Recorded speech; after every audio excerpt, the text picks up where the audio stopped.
राजेंद्र शुक्ला ने आज कमलनाथ को विफलनाथ करार दिया। उन्होंने अपने बयान में कहा है कि वो विफलनाथ है, 3 महीने में उन्होंने कुछ नहीं किया। देखिए, जो लोग खुद विफल हो चुके हैं, जिन्होंने 15 साल में कुछ नहीं किया, वो जब 100 दिन के माननीय हमारी मुख्यमंत्री जी का, हमारी सरकार का आकलन करने आए हैं।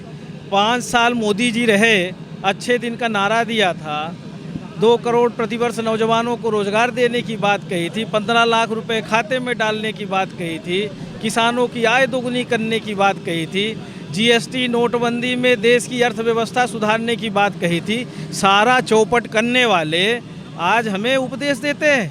इनको शर्म आनी चाहिए। अभी तो इनका हिसाब होगा, इन्होंने 15 साल में कितने भ्रष्टाचार किए हैं। इनकी पोल एक एक की खुलेगी। मध्य प्रदेश सरकार के पुराने जो मंत्री थे, मुख्यमंत्री थे, इन्होंने जो कारनामे किए, जो भ्रष्टाचार किए, इनकी जब जांच होगी, इनकी जब परतें खुलेगी, तब इनको समझ में आएगा। इनको ये नहीं दिखाई दे रहा 2 लाख जो पूरे मध्य प्रदेश के किसानों का कर्जा माफ़ हुआ, 54 लाख किसान पाए गए थे, उसमें से 23 लाख किसानों का कर्जा माफ़ कर दिया गया। इन्होंने तो 2 रुपये भी नहीं माफ़ किए थे। शर्म आनी चाहिए। 600 रुपये वृद्धा पेंशन बढ़ गया, विधवा वृद्धा विकलांग पेंशन बढ़ गई, खाते में आना शुरू हो गई। किसानों का जो गेहूं का बोनस है, आपका 160 रुपये बढ़ा दिया हमारी सरकार ने। ये दिखाई नहीं दे रहा शुक्ला जी को। लगता है कि उनको अब धरातल में उनको किसानों की कोई चिंता रही नहीं है। इन लोगों को कुछ दिखाई नहीं देता। बिजली का बिल हाफ कर दिया, 1 रुपये प्रति यूनिट बिजली कर दी, 100 यूनिट 100 रुपये में बिजली देने का हमारी सरकार ने आदेश जारी किया। तेंदुपत्ता का लाभांश 2000 से बढ़ा के 2500 कर दिया। ये सारे काम इनको दिखाई नहीं दे रहे। कन्या विवाह के लिए 51,000 कर दिया। ये क्या है? ये चौपटनाथ जो है ना, वो पिछली सरकार थी। और कमलनाथ जी हमारे यशस्वी मुख्यमंत्री हैं। केंद्र में जब मंत्री रहे तब भी बहुत बड़े महत्वपूर्ण निर्णय लिए थे।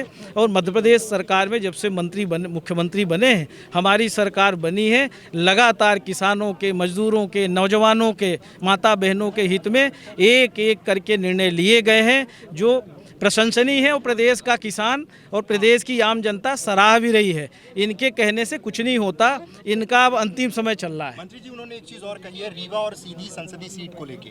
रीवा के लिए उन्होंने कहा है कि पिछली बार 1,70,000 से जीते थे, इस बार 2 लाख से जीतेंगे। सीधी के लिए कहा है कि चुरहट वो जीत नहीं पाए अजय सिंह, तो वो सीधी क्या जीतेंगे? देखिए, ये अहंकार की भाषा है।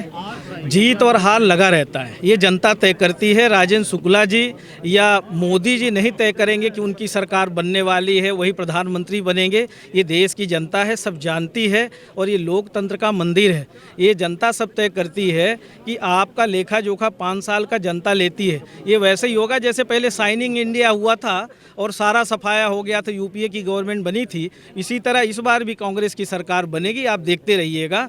72,000 रुपये आदरणीय राहुल गांधी जी ने जो गरीबों के लिए न्याय योजना लागू करने की बात कही है, ये भी हमारे लिए हम समझते हैं बहुत बड़ा कारगर साबित होगा।